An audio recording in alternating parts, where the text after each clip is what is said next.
Assalamualaikum bosku. Semoga sehat dan jaya selalu. Amin. Kita lanjutkan kisah Choki ya. 96. Apa kamu sudah membuat sembarang keputusan, Tom? Tanya Pak Nizam saat Tom dan kedua rekannya kembali ke tempat duduk. Iya, Cat, sudah.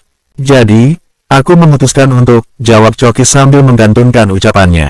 Leona Lian, Susan, Raka, dan Brian terpaksa harus menunggu dengan penasaran beberapa saat, sampai Choki kembali membuka kembali mulutnya. Aku masih perlu waktu untuk memikirkan pilihan yang terbaik, jadi aku minta waktu 2-3 hari lagi, baru aku akan menghubungi kalian.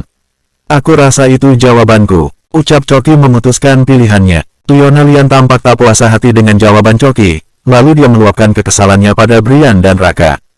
Kalian ngomong apa sih pada Tom, sampai dia menggantungkan niatnya untuk join di galeriku? Tanya Leona Lian dengan nada sewot. Ya tanya saja, Tom, tadi aku ngomong apa? Ucap Brian. Hormatin dong keputusannya, dan tunggu beberapa hari lagi siapa yang akan dipilih.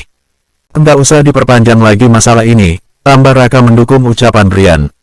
Tom, kalau boleh aku ingatkan, bisnis ya bisnis, perasaan ya perasaan, jangan disatukan antara bisnis dengan perasaanmu. Mungkin kamu merasa kasihannya dengan kedua kenalanmu ini sehingga ragu gabung dengan galeriku yang pastinya akan booming. Kalau itu yang akan kamu lakukan, maka masa depanmu akan stuck pada satu keadaan yang itu-itu saja. Jadi ambillah kesempatan ini, gabunglah denganku. Mobil, rumah, tinggal sebut saja pasti akan kami fasilitasi, ucap Leona Lian sebisa mungkin memberi tekanan pada Brian dan Raka yang sedang mereka kerjai. Ingat, Tom, ada yang lebih berharga dari harta dan kekayaan, yaitu harga diri. Aku yakin kamu akan lebih mementingkan harga dirimu ketimbang kekayaan, ucap Raka coba membalas ucapan Leona Lian. Maksudnya apaan sih bawa-bawa harga diri segala? Norak banget sih kalian, ucap Susan coba menunjukkan kekesalannya. Iya nih, Raka, apaan coba pakai ngomongin harga diri segala? Tambah Leona Lian yang tidak kalah sewotnya. Pada saat itulah Vindes yang merasa sudah waktunya untuk menghampiri, dengan tiba-tiba mendekati mereka yang mulai tersulut emosi. Walaupun sebenarnya Leona Lian sudah menyadari Vindes berada tidak jauh dari tempat duduknya dan dia dengan sengaja menguping pembicaraan mereka. Aku sudah mendengar penawaran keluarga Charbini untuk memberi peluang Tom masuk ke dalam bisnisnya, itu sesuatu yang baik, dan kedua kolektor muda ini juga tawarannya patut dipertimbangkan. Kalau aku punya saran untukmu Tom, kamu tidak perlu menghampakan salah satunya. Tentu saja sebelum masuk ke bisnis keluarga Charbini, kamu harus dikenal terlebih dahulu oleh kalangan peminat barang antik, jadi aku sarankan agar Tom gabung dulu dengan Raka dan Brian, setelah dalam kurun waktu tertentu barulah gabung dengan Leona Lian dan Susan. Kalau begitu adil, kan? Jelas Vindes coba jadi penengah. Betul tuh kata Vindes, bisa jadi solusi buat Tom menentukan pilihan, ucap Pak Nizam yang memang hanya ingin menjadi penonton dan penggembira. Thanks Vindes atas masukannya, tetap semua masih dalam pertimbanganku, jelas Choki. Leona Lian dan Susan ini sudah terkenal sebagai pebisnis berkaliber, kamu itu sebagai pemula perlu menimba pengalaman di tempat lain dulu agar bisa sejajar dengan mereka. Tambah Vindes yang memang menginginkan agar Choki tidak segera bergabung dengan keluarga Charbini. Rupanya Vindes merasa akan terancam usahanya untuk mendekati Susan jika sampai Choki bergabung bersama mereka. Karena, Vindes dapat merasakan tatapan Choki pada Susan mengandung makna yang tersembunyi, dan sebagai lelaki dia bisa merasakannya sebagai perasaan yang lebih dari sekadar suka. Kamu gimana sih, Vindes? Bukan membantu aku agar Tom segera gabung denganku, tapi malah underestimate pada kemampuannya. Ada-ada saja sih, kamu. Ucap Susan merasa tidak berkenan dengan pendapat Vindes. Kan Choki sudah bilang akan mempertimbangkannya, kenapa harus melebar sih pembahasannya? Tegas Brian yang tidak bisa diam melihat Choki dipandang sebelah mata, meskipun itu menguntungkan bagi dirinya, tapi tetap saja nalurinya sebagai rekan tidak bisa menerimanya. Tidak perlulah kamu membela dia, Brian, karena aku yakin dia tidak akan berpihak kepadamu atau kepada Raka. Dia itu sebenarnya dari awal sudah tahu akan memilih tawaran Leona Lian dan Susan, dia saja mengulur waktu karena tidak enak dengan kalian. Diskusi kalian saja tadi cuma buang-buang waktu saja, ketipu kamu itu. Hahaha, ucap Vindes sambil terkekeh yang terdengar menjengkelkan. Apa kamu itu orang sakti yang bisa membaca isi kepala orang, Vindes? Tanya Choki dengan raut wajah yang terlihat kesal pada lelaki bertubuh macho di depannya itu. Iya, Vindes. Tidak semestinya kamu bicara seperti itu dan tidak seharusnya kamu ikut campur dalam urusan yang tidak ada sangkut pautnya dengan dirimu, ucap Leona Lian yang membela Choki. Leona Lian, Walaupun tidak kamu tawarkan dia mobil atau rumah sekalipun, dia memang akan join dengan galeri yang akan kamu buka. Kamu tahu kenapa? Ucap Vindes coba berteka-teki. Sebaiknya kamu diam aja Vindes, aku tidak butuh alasanmu, tegas Leona Lian. Tom, kamu itu tidak pantas dengan Susan. Karena dia tidak akan pernah suka denganmu, walaupun pada akhirnya kamu akan memilih gabung dengan galeri keluarga Charbini, ucap Vindes yang tak bisa dibendung lagi melebar kemana-mana. Ngaco, mulai ngaco nih orang, ucap Tom sambil geleng-geleng kepala. Enggak usah munafik kamu Tom, aku lihat sendiri cara kamu memandang Susan lain macam saja, kamu pikir tidak ada orang yang memperhatikan ya? Tom, bilang aja kalau kamu memang naksir Susan. Ucap Vindes sudah mulai menyerang Choki secara terang-terangan. Choki hanya menyimpan perasaan tidak senangnya di dalam hati dan tidak ingin tersulut emosi. Terus apa masalahmu, Vindes? Apa kamu ada hubungan khusus dengan Susan? Tegas Leona Lian yang terus membela Choki, sementara Susan lebih memilih berdiam diri. Aku datang ke restoran ini karena Susan, tentu saja aku tidak suka ada orang yang melangkahi aku untuk mengenal Susan lebih dekat. Maaf Pak Nizam, jika sikapku sedikit kurang sopan barusan, maklumlah kalau masalah perempuan aku jadi sedikit sensitif, ungkap Vindes akan hal sebenarnya yang dia rasakan pada Susan. Diambil mudah saja, sekarang aku tanya pada Tom, apakah kamu seperti yang dituduhkan Vindes? Tanya Nizam coba mendamaikan. Tentu saja tidak kek, bagaimana aku bisa jatuh hati dengan seseorang yang baru aku kenal? Kalau menyukai Susan karena dia cantik pasti semua lelaki akan merasakan hal yang sama, bukan? Jelas Choki dengan jujur, tapi kalau benar kamu tertarik dengan Susan juga tidak apa-apa, Om. Emang kamu siapanya Susan, Vindes? Berani-beraninya melarang orang menyukainya. Tegas Leona Lian yang terus membela Choki. Vindes akhirnya jadi terdiam 1000 bahasa. Choki belajar satu hal lagi hari ini, bahwa sebaik apapun sebuah keputusan yang kita ambil, tidak akan pernah bisa membuat semua orang merasa puas. Tapi jangan pernah takut mengambil keputusan, karena kita tetap akan mendapat manfaatnya, antara menjadi pemenang atau menjadi lebih bijak. Bersambung, 97. Pelelangan di hari pertama ternyata tidak seperti yang diharapkan, barang-barang yang ditawarkan tidak memenuhi ekspektasi Nizam. Tak ada satupun barang antik yang disarankan dirinya pada Choki, Leona Lian, dan Susan untuk dikoleksi. Sehingga sampai pelelangan berakhir, mereka harus pulang dengan tangan kosong, tanpa satu barang pun yang mereka beli. Tidak mengapa Nizam, walaupun tidak dapat barang antik hari ini, setidaknya aku dapat pengalaman mengetahui prosedur pelelangan itu seperti apa, dan senang juga bisa punya relasi baru hari ini, pokoknya tidak sia-sia. Kek, ucap Choki pada Pak Nizam yang merasa tidak enak hati karena menghampakan Choki yang sebenarnya begitu bersemangat untuk memiliki benda antik pertama sebagai koleksinya. Namun, Nizam adalah kolektor berpengalaman, jadi dia tidak bisa sembarangan untuk menyuruh Choki membeli barang antik yang dilelang jika memang barang itu tak memiliki ciri khusus yang sesuai standarnya. Berbeda dengan Vindes, pada pelelangan hari ini dia telah membeli beberapa barang antik, salah satunya sebuah lukisan yang berharga belasan juta yang diberikan pada Susan. Masih terlalu awal untuk pulang, apa tidak sebaiknya kita makan malam dulu, Susan? Tanya Vindes tampak begitu bersemangat mendekti Susan. Lain kali saja, Vin, aku capek ingin cepat pulang dan istirahat, jelas Susan yang masih menunggu Leona Lian ke kamar kecil. Ayolah, aku ingin mengajakmu ke sebuah restoran di Panglima Polim, ada restoran seafood yang baru buka dan recommended tempatnya, kamu coba. Lagi pula tempatnya satu arah dengan jalan pulang kita. Ayolah. Rayu Vindes agar Susan mau menerima ajakannya. Baiklah kalau kamu memang memaksa, tapi aku tidak mau sendiri, selain bersama Leona Lian, aku juga ingin mengajak Tom dan Pak Nizam, bagaimana? Pinta Susan sebagai syarat dirinya bersedia diajakan makan malam bersama Vindes. Baik, enggak masalah, ajak saja mereka kalau memang kamu menginginkannya, ucap Vindes menyetujui keinginan Susan, walaupun sebenarnya dia merasa keberatan untuk mengajak Choki. Tapi daripada gagal makan malam bersama gadis yang mulai dicintainya itu, dia harus akur juga Choki ikut serta bersama mereka. Kalau begitu kita langsung ketemu di restoran ya, aku mau mengurus pengiriman barang-barang yang aku beli ke alamatku dan alamatmu juga. Aku tinggal dulu ya, Susan, ucap Vindes lalu meninggalkan Susan sendiri. Saat Leona Lian kembali dari toilet, Susan memberitahu kalau Vindes mengajak mereka makan malam di Panglima Polim. Leona Lian tidak ragu lagi kalau Vindes benar-benar sedang PDKT pada Leona Lian, apalagi lelaki maco itu sampai membelikan barang antik yang harganya jutaan. Hati-hati saja menghadapi lelaki paliboy seperti Vindes itu, setelah dia mendapat keinginannya dia akan cepat-cepat mencampakkanmu, ucap Leona Lian mengingatnya Susan. Lihat saja nanti, sebelum dia mencampakkan aku dulu yang akan membuatnya kapok kalau sampai berani macam-macam denganku. Sedikit saja dia berani menyentuhku akan aku bikin dia tergeletak di lantai, ancam Susan yang sudah membekali dirinya dengan bela diri Muay Thai sehingga merasa tidak khawatir saat ada bahaya yang mengancam. Aku jadi ingin mengerjai Vindes. Enggak apa-apa kan, Susan? Ucap Leona Lian meminta persetujuan Susan.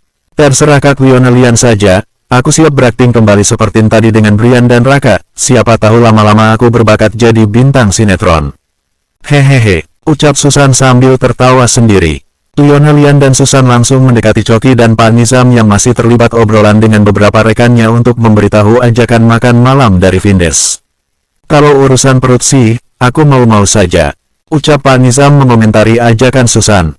Tapi bukankah Vindes tertariknya sama kamu, Susan? Kenapa bukan kalian berdua saja yang pergi dinner? Ucap Choki mencandai Susan. No way, emang aku cewek apakah baru kenal langsung mau diajak dating? Ujar Susan. Choki malah menertawai. Ya udah yuk, nanti ngobrolnya dilanjutkan di resto saja, ayo kita berangkat. Ajak Leona Lian yang sudah tidak sabar ingin segera menjalankan rencananya untuk mengerjai Vindes yang baginya tak layak untuk mendapatkan Susan.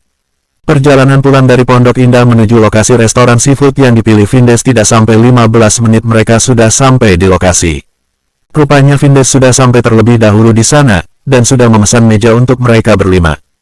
Di depan restoran itu masih terdapat karangan bunga berisi ucapan selamat atas opening restoran tersebut, sehingga saat masuk ke dalam restoran yang cukup luas itu sangat terasa semua serba baru. Meja bulat yang terbuat dari kayu berwarna kecoklatan terlihat masih mengkilap permukaannya. Wah, bagus sekali tempatnya, pinter kamu pilih tempat makan, Vindes, ucap Nizam yang dipersilakan duduk terlebih dahulu oleh Vindes. Choki pun duduk bersebelahan dengan Pak Nizam, setelah itu Leona Lian. Di samping Leona Lian, Susan dipersilakan duduk, lalu sudah diatur, Vindes pun duduk di samping Susan dan Pak Nizam. Obrolan mereka di meja makan bulat itu masih seputar acara pelelangan yang baru saja mereka kunjungi. Belum ada barang yang spesial yang ditawarkan, tapi lumayanlah tidak terlalu mengecewakan, setidaknya hari ini bisa dilihat bahwa peminat barang antik di Jakarta yang segala sesuatunya serba modern ini sangat besar jumlahnya, lebih banyak dari ekspektasi aku, ucap Pak Nizam pada Vincent yang duduk di sebelahnya. Menurut Bapak kenapa bisa begitu? Tanya Vindes merespons obrolan Pak Nizam.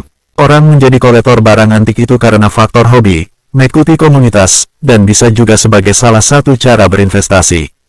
Kalau menurut aku, hal ketiga itu yang cenderung menjadi alasan orang menjadi kolektor barang antik. Barang antik itu seperti hartanah yang makin lama makin tinggi nilainya. Jelas Pak Nizam menjelaskan pertanyaan Vindes berdasarkan keilmuan yang dimilikinya. Rupanya Vindes sudah memesan menu-menu spesial di restoran itu sehingga tidak lama duduk. Satu persatu makanan yang dipesan pun sudah datang, mulai dari kakap merah rica-rica, cumi saus padang, udang petai dan beberapa olahan seafood lain yang membuat perut jadi kosong saat melihat semuanya terhidang di atas meja. Sebelum makan Susan dan Leona Lian secara bersamaan menuju ke wastafel untuk mencuci tangan, lalu sesuai rencana setelah balik ke meja mereka akan menukar tempat duduk. Malam ini aku libur diet dulu, sepertinya aku akan makan banyak ini. Hehehe, ucap Leona Lian yang sudah duduk di kursi yang tadi Susan tempati, tepatnya di samping Vindes. Maaf Leona Lian, bukannya ini tempat duduk Susan, ucap Vincent mengingatkan Leona Lian. Oh, iya, lihat makanan enak langsung lupa tempat duduk. Hehehe, ujar Leona Lian beralasan. Enggak apa-apa, Kak, duduk saja di situ, sama saja kok, ucap Susan yang baru datang. Lalu dia duduk di kursi yang tadi Leona Lian duduki, di samping Choki. Choki tampak tersenyum lebar menyadari kini Susan duduk bersebelahan dengannya dan dia langsung bisa tahu kalau itu semua sudah direncanakan oleh Leona Lian yang baru saja mengedipkan mata ke arahnya. Sementara Vindes tampak tidak bisa menyembunyikan rasa tidak senangnya. Sepertinya akan terjadi pertengkaran lagi, batin Nizam sambil mencicipi cumi saus padang yang sangat menggugah seleranya. Bersambung, 98. Mau tambah cah kangkung lagi, Susan? Tanya Choki yang sejak tadi terlihat memperhatikan makanan di piring Susan yang dengan senang hati mengambilkan apa saja yang gadis itu butuhkan, mulai dari menyedokkan nasi dan mengambilkan masakan yang diinginkannya. Boleh, deh, sedikit saja ya, Tom. Jawab Susan lalu membiarkan Choki menaruh beberapa sendok sayur kangkung yang terlihat segar dan hijau. Melihat kemesraan Choki dan Susan, tentu saja Vindes tersulut rasa cemburu. Semua makanan yang sedap belaka di atas meja, terasa hambar di lidahnya. Oh, kok sudahan Vin, Ini loh lauknya masih banyak, ucap Pak Nizam saat melihat Vindes menelungkupkan sendok dan garpu di atas piring makannya. Aku sedang kenyang, Pak, ucap Vindes, lalu beranjak dari tempat duduknya menuju ke smoking area. Setelah Vindes pergi, Lionelian dan Susan saling berpandangan lalu tertawa bersamaan. Kalian sengaja mengerjai Vindes ya? Tanya Pak Nizam pada kedua gadis itu. Iseng aja, kek, hehehe, ucap Lionelian. Iya nih, kalian berdua jahat. Masak traktiran makannya dinikmatin, orangnya malah dikerjain. Tega bener, ucap Coki ikut mengomentari perbuatan Susan dan kakaknya disertai dengan senyum dan tawa yang mewarnai makan malam mereka. Setelah makan, Pak Nizam memutuskan untuk ke smoking area, sedangkan Lionelian pergi ke belakang, seperti sengaja memberi ruang untuk Coki dan Rosa duduk bersama sambil menikmati dessert. Entah kenapa Coki tiba-tiba merasa canggung duduk bersebelahan berdua dengan Susan, sehingga mulutnya jadi keluh untuk berkata-kata. Namun Susan berusaha mencairkan keadaan dengan keinginannya mencoba dessert berbeda yang sedang dinikmati Coki. Sepertinya enak es teler yang kamu pesan itu, Coki. Tanya Susan yang memecahkan kesunyian. Lumayan sih rasanya, buah-buahnya juga segar semua, jawab Coki. Boleh dong aku nyoba, pinta Susan yang mengambil sendok di atas meja. Coki pun menyodorkan mangkuk berisi es buah itu pada Susan. Saat Coki dan Susan menikmati es buah semangkuk berdua dan tampak mesra, Vindes yang sudah selesai menghabiskan sebatang rokok di luar, masuk kembali menuju meja mereka, hatinya kembali terbakar cemburu melihat pemandangan di depannya. Selain seorang yang munafik, rupanya kamu juga tidak punya etika, Tom. Ucap Vindes langsung menyerang Coki dengan ucapan kasarnya. Vindes, jaga ucapanmu, ingat ya kita tidak ada ikatan apa-apa, jadi kamu tidak berhak memusuhi siapapun yang dekat denganku. Balas Susan coba membela Coki. Aku tidak terima perlakuan kalian berdua ini padaku. Aku pasti akan membalasnya. Ucap Vindes dengan nada tegas kemudian bergegas pergi setelah mengambil kunci mobilnya di atas meja. Hei, Vindes, mau kemana? Jangan lupa bayar di kasir sebelum pergi, bukankah tadi kamu yang mau mentraktir? Panggil Lionelian yang baru saja kembali dari belakang dan sempat mendengar ucapan Vindes yang akan bergegas pergi itu. Enak aja, suruh dia yang bayar. Ucap Vindes setelah menoleh ke arah Lionelian. Lalu dia menunjuk pada Coki dan akhirnya dia benar-benar pergi keluar restoran dengan penuh amarah. Lionelian mengajak Susan dan Coki tos tangan karena rencana mereka telah berhasil dilaksanakan dengan sukses. Keesokan hari pelelangan hari kedua kembali dilangsungkan, kali ini lebih banyak menyedot pengunjung. Ballroom menjadi penuh sesak, tapi tamu undangan tentu saja sudah disediakan seat masing-masing yang telah diatur dengan rapi oleh penyelenggara. Namun Vindes yang mulai menyimpan dendam pada Coki telah membayar seorang pekerja untuk memindahkan tempat duduk untuk Coki berjauhan dengan kakeknya. Nizam yang hari ini hanya ditemani Coki dan Lionelian, tanpa Susan, mereka bertiga berjalan ke bagian depan panggung utama untuk menempati seat VIP yang telah mereka daftarkan kehadirannya di hari kedua pelelangan. Loh, kok tempat duduk Coki enggak ada? Ucap Lionelian merasa heran. Pak Nizam pun memanggil seorang petugas, tapi jawaban mereka mengecewakan. Tidak tahu menahu soal itu. Pada saat itulah datang Brian dan Raka yang sejak tadi sudah duduk di deret belakang seat VIP menghampiri mereka. Ada apa, Tom? Tanya Brian yang hari ini mengenakan jas berwarna abu-abu senada dengan warna celana panjangnya. Masak aku enggak dapat seat. Seperti tamu tidak diundang saja aku jadinya, jawab Coki sambil tersenyum kecil. Ya udah yuk, duduk bersama kami aja. Aku punya satu seat kosong di belakang yang memang sengaja aku booking untuk jaga-jaga kalau ada kenalan aku yang mau datang, jelas Raka. Wah, kebetulan kalau begitu, enggak jadi berdiri deh aku, ucap Coki yang merasa senang telah mendapat solusi. Tapi kamu enggak apa tidak duduk di bagian VIP, Tom?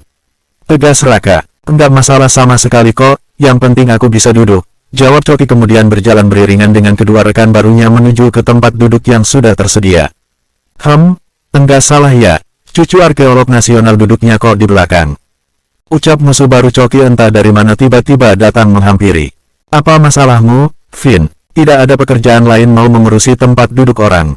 Tanya Brian yang menjawab pertanyaan Vindes, sedangkan Coki duduk santai tak ingin menghiraukan. Oh, iya, aku lupa kalau kamu itu cuma seorang cucu angkat. Entah diangkat dari mana, bisa jadi diangkat dari pinggir jalan, di pasar, atau di tempat sampah. Jadi memang kamu nggak layak duduk di kursi VIP, karena kamu memang nggak pantas sama sekali disebut VIP, ucap Vindes dengan penuh kesombongan. Coki memilih berdiam diri untuk tidak mengomentari ucapan Vindes, dan sama sekali tidak mau tersulut emosi, Karena dia tidak sedang ingin merusak suasana hatinya yang merasa sedang excited menunggu barang-barang antik yang akan dilelang, dengan harapan ada salah satunya yang bisa menarik minat untuknya melakukan penawaran. Sebaliknya Brian dan Raka merasa sangat geram dengan tindakan Vindes yang berbicara tidak sepantasnya seperti itu pada Choki. Kalau kamu terus-terusan berdiam diri begini, Vindes akan terus melakukan bully pada kamu, Tom, ucap Raka yang duduk di tengah-tengah antara Choki dan Brian. Kita tidak akan menjadi rendah jika direndahkan orang lain, tapi sebaliknya orang itulah yang tidak sadar telah menjadi manusia yang rendah. Menurutku cara terbaik membalas hinaan bukan juga dengan hinaan.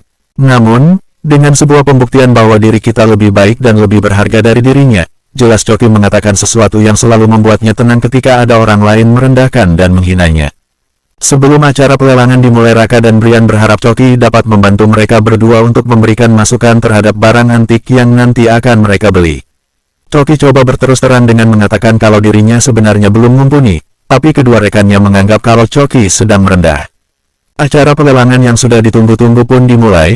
Host mempersilakan pemandu pelelangan hari ini untuk masuk ke panggung utama. Dia adalah seorang wanita bernama Famulan. Bersambung 99. Setelah lama menunggu, akhirnya bisa ketemu secara langsung dengan Famulan, ucap Brian begitu antusias. Aku juga penasaran banget sama wanita satu ini. Dia juga terkenal sebagai kolektor barang antik, balas Raka. Kamu kenal dengan Famulan, Tom? Tanya Brian pada Choki. Namanya aja aku baru dengar, ucap Choki yang merasa heran kenapa orang di sekelilingnya, selain Brian dan Raka, juga memuji sosok wanita bernama Famulan dari keluarga Kamandaka. Semua mata tertuju ke panggung utama. Seorang wanita bertubuh tinggi dan ramping yang berbalut gaun merah menyala dengan belahan baju di bagian sampingnya sengaja untuk mempertontonkan kakinya yang putih dan jenjang. Dia berjalan di atas sepatu heel seperti seorang model yang berjalan melenggak-lenggok di atas catwalk. Kehadirannya si gadis cantik langsung menarik perhatian semua pengunjung di dalam ballroom. Vindes tampak tak berkedip melihat dari ujung rambut hingga ke ujung kaki Famulan yang membangkitkan hasratnya. Choki lebih tertarik menatap sepasang mata gadis itu, sorot matanya tajam dan berbicara, barulah dia menyadari Famulan itu bukanlah wanita sembarangan. Para hadirin yang terhormat, baiklah segera saja kita mulai pelelangan pertama pada hari ini, ucap Fang dengan suaranya yang halus dan mengusik hati setiap pendengarnya. Di depan saya ini terdapat sebuah lempeng perunggu seperti perisai yang merupakan peninggalan zaman kerajaan Pajajaran, dibuat sekitar tahun 1500 Masehi. Pemiliknya saat ini dari keluarga Nandang Sutresna dari Bandung. Untuk penawaran pertama silakan hadirin menuliskan nominal harga di papan penawaran yang sudah disediakan oleh penyelenggara di meja masing-masing. Setelah nominal dituliskan, tunggu aba-aba dari saya untuk mengangkat papan penawaran tersebut. Karena cukup banyak barang yang akan ditawarkan, jadi setiap barang hanya diberikan 4 sesi penawaran. Di sesi keempat penawar dengan nominal tertinggilah yang akan berhak menjadi pemenang lelang barang yang sedang ditawarkan. Baiklah kita mulai dengan penawaran barang pertama yaitu lempeng perunggu dari Kerajaan Majapahit. Silakan menulis nominal harga yang diinginkan di papan penawaran, ucap Fang dengan jelas dan teratur dan intonasi suara yang enak didengar.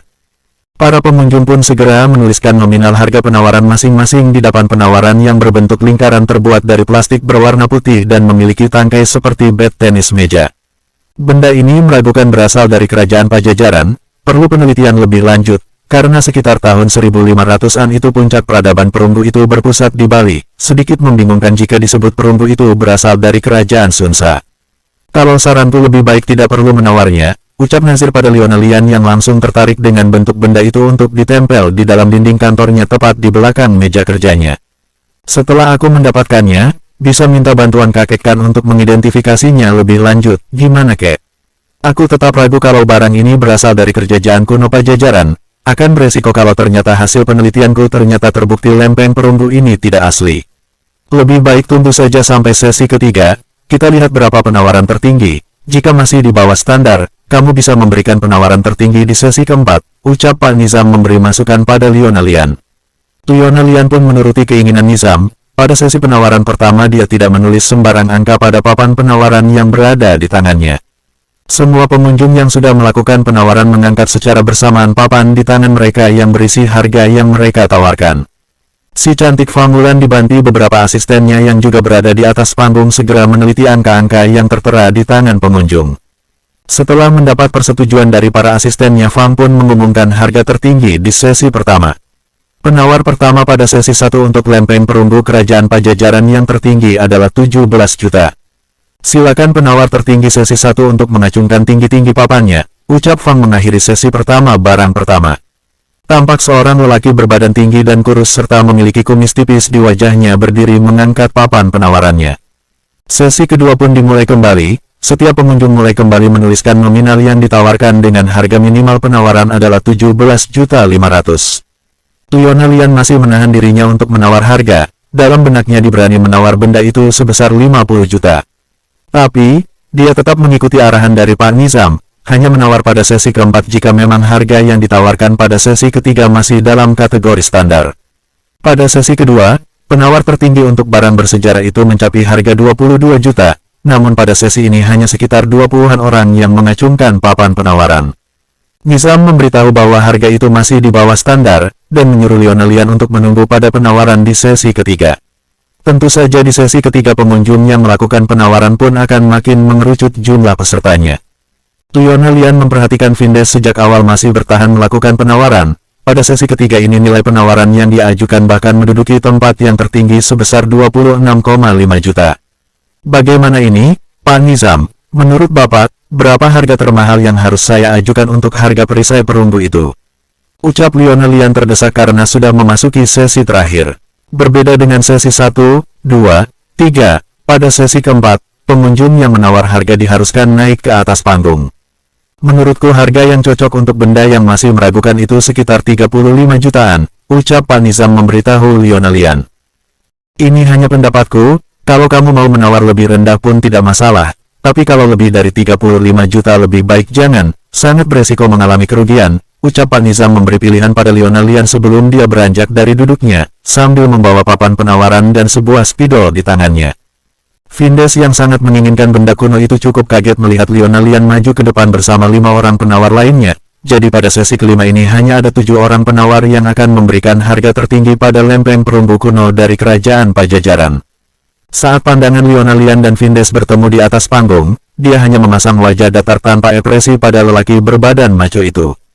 Sebaliknya Vindes menyungging senyum untuk meremehkan Leona Lian, dan merasa yakin kalau dia akan menjadi pemenang lelang barang pertama itu.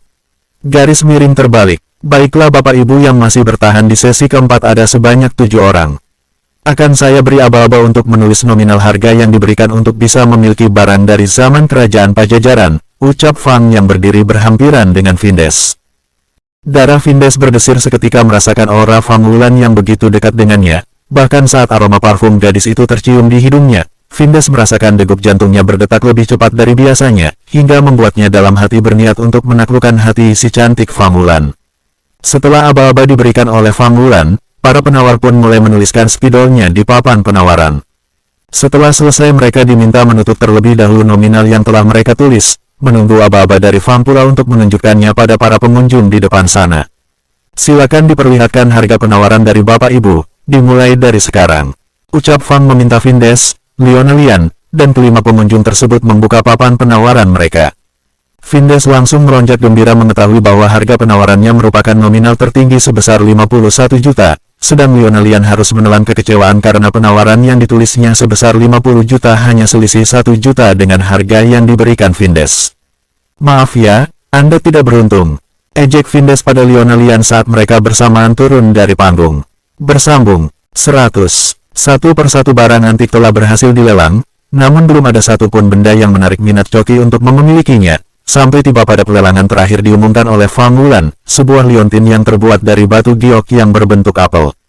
Melihat benda unik itu pada layar proyektor, Coki langsung jatuh hati.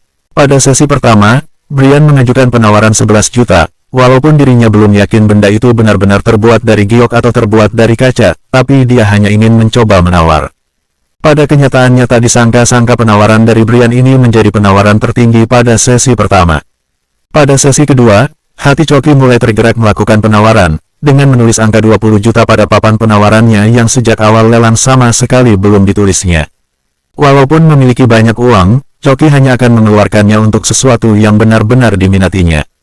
Di sesi kedua ternyata hanya diikuti belasan orang penawar dan Coki menjadi penawar dengan nilai tertinggi. Brian merasa tidak senang dikalahkan oleh Coki, Pada sesi berikutnya dia sudah bertekad harus melakukan penawaran yang lebih tinggi lagi agar bisa mengungguli penawaran Choki. Melihat cucu arkeolog terkenal menawar liontin berbentuk apel itu dengan harga cukup tinggi, membuat pengunjung yang pada sesi pertama dan kedua masih ragu dengan benda yang dilelang itu, tiba-tiba 180 derajat mereka berubah pikiran. Mereka mulai meyakini bahwa liontin itu pastilah asli terbuat dari batu giok, sehingga pada sesi ketiga bertambahlah 3 kali lipat jumlah orang yang melakukan penawaran. Pada sesi penawaran ketiga, Raka yang sejak awal hanya jadi penonton, mulai tergerak juga hatinya untuk mengikuti penawaran. Tak tanggung-tanggung, Raka langsung melipat gandakan harga penawarannya menjadi 40 juta. Sementara Choki menawar pada harga 27 juta sedangkan Brian yang pada awalnya sangat yakin penawarannya akan jadi harga tertinggi yaitu sebesar 36 juta, ternyata harus menelan kekecewaan karena kalah dengan harga penawaran dari Raka. Tenang Tom, lebih baik kamu tidak perlu ikut penawaran lagi, aku melakukan penawaran ini untuk aku berikan pada kamu, anggaplah sebagai hadiah dari seorang rekan baru, ucap Raka pada Tom. Brian yang duduk bersama mereka merasa tidak puas hati dengan usaha Raka yang ingin memenangkan penawaran itu, apalagi untuk mencari muka pada Choki. Raka bertekad menggagalkan keinginan Brian yang ingin menjadi pemenang lelang pada sesi terakhir penawaran. Aku juga sangat menginginkan liontin itu, Raka, jadi kamu jangan merasa puas hati dulu ya, ucap Brian pada Raka di sampingnya. Oke, ayo kita duel di sesi terakhir, aku yakin akan mendapatkan liontin itu, balas Raka tak mau mengalah begitu saja. Mendengar kedua rekannya ngotot ingin mendapatkan liontin itu, Choki jadi tergerak hati untuk melakukan penawaran setinggi mungkin, karena dia memikirkan jika Raka berhasil menjadi pemenang lelang pada sesi terakhir ini dan benda itu diberikan kepada dirinya, pastilah Brian akan merasakan kekecewaan yang besar pada tindakan Raka yang berhasil memenangkan benda itu tapi hanya untuk diberikan pada orang lain, sedangkan dari awal sesi dirinya sudah menawar benda itu, sudah pasti dia benar-benar ingin mengoleksi benda antik itu. Choki tidak ingin gara-gara liontin itu hubungan Raka dan Brian yang mulai terjalin dengan baik malah akan jadi retak kembali. Oh, enggak usah maju Tom, biar aku saja yang menawarnya, aku melakukan penawaran ini karena ingin aku berikan pada kamu. Jadi duduk sajalah, Tom, aku yakin bisa memenangkannya untukmu, ucap Raka mencegah Choki mengikutinya naik ke atas panggung untuk mengikuti sesi penawaran terakhir. Aku juga ingin merasakan berdiri di panggung itu, ingin melihat lebih dekat rupa si cantik Famulan. Hehehe, ucap Choki beralasan, Raka pun jadi tertawa mendengarnya. Nah, karena alasan itu jugalah sebenarnya sejak awal aku sering naik ke atas panggung. Hehehe, ungkap Raka menimpali Choki. Pada sesi penawaran terakhir ini ada 15 orang yang sudah berdiri di atas panggung, menandakan cukup besar peminat liontin terbuat dari giok yang berbentuk apel itu. Seperti yang direncanakan Choki, yang sejak awal terkesima dengan kemunculan Fang Walan, dia mulai memperhatikan gadis itu dari dekat. Tidak ada cacat celah sedikit pun yang ada pada gadis itu. Terutama sepasang mata itu, lebih dekat melihatnya ternyata lebih indah, batin Choki penuh rasa kagum. Jangan lama-lama dilihatinnya Tom, nanti kamu ngiler. Hehehe, canda Raka yang berdiri di samping Choki saat mendapati Choki memandang ke samping, ke arah Famulan, Choki hanya menyunggingkan senyumnya pada Raka. Baiklah, sesi keempat barang terakhir yang kita lelang pada hari ini akan segera kita mulai. Silakan Bapak Ibu sekarang juga untuk mulai menulis harga penawarannya di papan masing-masing. Setelah selesai memberikan penawaran, jangan ditunjukkan dulu nilainya, tolong ditutup rapat-rapat, tunggu aba-aba dari saya untuk menunjukkannya, jelas Famulan dengan suara yang tetap bersemangat walaupun sudah di penghujung acara. Tibalah waktunya para penawar yang berdiri berderet di atas panggung menunjukkan papan harga penawaran masing-masing. Satu persatu tampaklah harga-harga yang diajukan oleh mereka. Brian menulis harga penawarannya 54 juta, rupanya selisih 2,5 juta dari Raka dengan harga penawarannya 56,5 juta. Tapi, pemenangnya bukanlah Raka, melainkan Choki yang telah menawar dengan harga tertinggi sebesar 75 juta. Choki merasa senang berhasil memiliki liontin berbentuk apel dari batu giok itu, lebih menyenangkan lagi karena dia berhasil membuat Raka dan Brian jadi tetap akur, tidak ada perselisihan di antara mereka. Tom, aku dan Brian sudah sepakat. Kami berdua yang akan membayarkan liontin itu, sebagai hadiah dari kami berdua. Oke, ya, Tom, ucap Raka saat Choki akan membayar barang yang dibelinya. Oh, enggak usah, bro.